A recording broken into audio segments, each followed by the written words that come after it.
आज बिहार पुलिस का रिजल्ट 2 दिन पहले आया।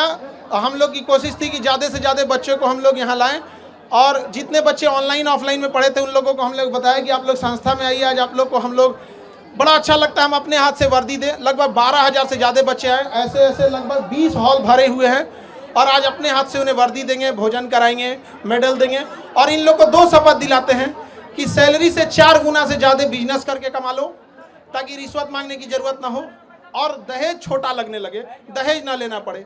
इतना रिजल्ट हुआ है। देखिए ये लोग कल को जिला संभालेंगे, आज हम लोग इन लोग को समझा रहे हैं। अभी भी इन लोग को ना अभी सिलेक्शन हो गया, लेकिन इनके दिल के अंदर से जो विद्यार्थी वाला गुण था ना वो गया नहीं। अभी भी इनके अंदर बचपना है। लेकिन यकीन मानिए इतना पुलिस वाले, इसमें सब पुलिस वाले हैं और ऐसे ऐसे 20 हॉल भरा हुआ है। अगर एक बार ये किसी गांव में पहुंच जाए ना, गांव वाला डर के भाग जाएगा भाई इतना पुलिस वाला क्यों आया। इससे पहले जब दरोगा का रिजल्ट हुआ था तो लगभग 20-25 जीप से वो लोग आए थे लोग और पूरा ये स्टेज दरोगा से भर गया था। तो मोहल्ला वाले लोग डर गए कि लगता है खान सर के ऊपर छापा उपा पड़ गया है, इतना पुलिस वाला आया उठा ले जाएगा यहाँ पे। बाद में पता चला कि मिलने आया था लोग यहाँ। तो ये सारे लगभग 12,000 से ज्यादा बच्चे हैं और ये अभी एक हॉल में बैठे हैं। उद्देश्य यही है, इन लोग के जैसे हजारों लाखों बच्चे तैयारी कर रहे हैं। जो पेपर लीक हो जाता है, ऐसे न जाने कितने गरीब मिडिल क्लास के बच्चों का सपना तोड़ दिया जाता है और शायद अगर ईमानदारी से परीक्षा नहीं होती तो यहाँ ये लोग नहीं बैठ पाते, केवल अमीर लोग बैठे रहते। लेकिन यहाँ कोई भी ऐसा नहीं होगा, सब मिडिल क्लास गरीब घर के बच्चे होंगे। मकान मालिक के सताए हुए हैं हॉस्टल में। इन लोग को अगर मकान मालिक और बिजली विभाग से भी कहते हैं, आपके माध्यम से कहते हैं बिजली विभाग से भी, कि ये जिस हॉस्टल में रहते हैं वहाँ इन्वर्टर वगैरह नहीं रहता तो कम से कम स्टूडेंट एरिया का लाइट ना काटा जाए। आप लोग सहमत है कि नहीं जी?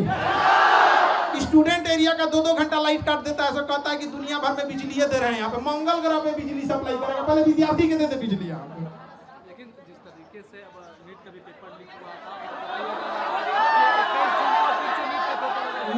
नीट परीक्षा के लिए इनका कहना है, तो कुछ पत्रकार हम टीचरों को कहीं कह रहे हैं कि हम लोग के पास पता नहीं क्या बुद्धि वगैरह का। उनका कहना है कि हम लोग के पास इतना बुद्धि नहीं है। अजीब हाल है। देखिए नीट पेपर में कहा गया है कि एयरफोर्स पेपर को पहुंचाएगा।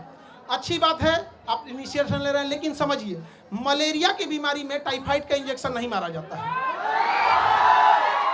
नीट पेपर परीक्षा पेपर पहुंचने की समस्या नहीं थी कि एयरफोर्स का हम यूज कर रहे हैं। समस्या थी जहां से छप रहा है, जहां से बन रहा है, वहीं पे लीक हो जा रहा है। जो पकड़े गए हैं टीचर, उनको फांसी अब तक क्यों नहीं हुआ, इनकाउंटर उनका क्यों नहीं हुआ, घर क्यों नहीं तोड़ा गया, उनका सवाल ये है। आप में से बताइए, इतने लोग, ये सब सिलेक्टेड पुलिस वाले हैं यहाँ पर, इन सब से कहते हैं पेपर लीक करने वालों को बकसना चाहिए जी? किसी को नहीं बकसना चाहिए यहाँ पर।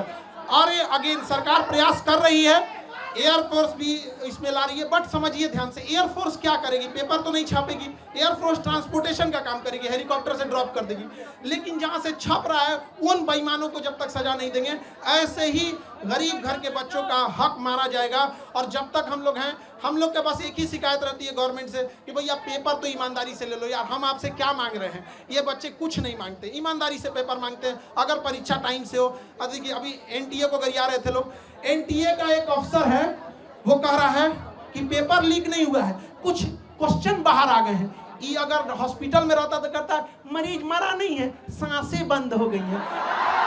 पागल है सब वहां बैठा हुआ, हम क्या बोलेंगे। अभी एनटीए को गरियाया, मन नहीं भरा, सीयूईटी का पेपर नाश दिया। बताइए एक बच्चे के मनोबल पर कितना बुरा असर पड़ेगा। हम लोग परेशान हो जाते हैं। और पत्रकार में कुछ लोग कहते हैं कि हम लोग, शिक्षक लोग को कुछ आता नहीं, पढ़ा के पसीना से कपड़ा भीग जाता है। यहाँ पे जितना पसीना ये लोग बहाते हैं उतना साथ में हम लोग भी बहाते हैं। ये बैठ के पढ़ते हैं, हम लोग खड़ा होकर पढ़ाते हैं यहाँ पर। लेकिन अगर कोई पेपर लीक कर देता है ना, बताइए कैसे बर्दाश्त। ये एसी में रहने वाले को नहीं पता चलेगा कि इन बच्चों का पूरा चेहरा देखिए, पढ़ते पढ़ते भीग जाते हैं पसीना से, लेकिन कोई सुनने वाला इनका नहीं है।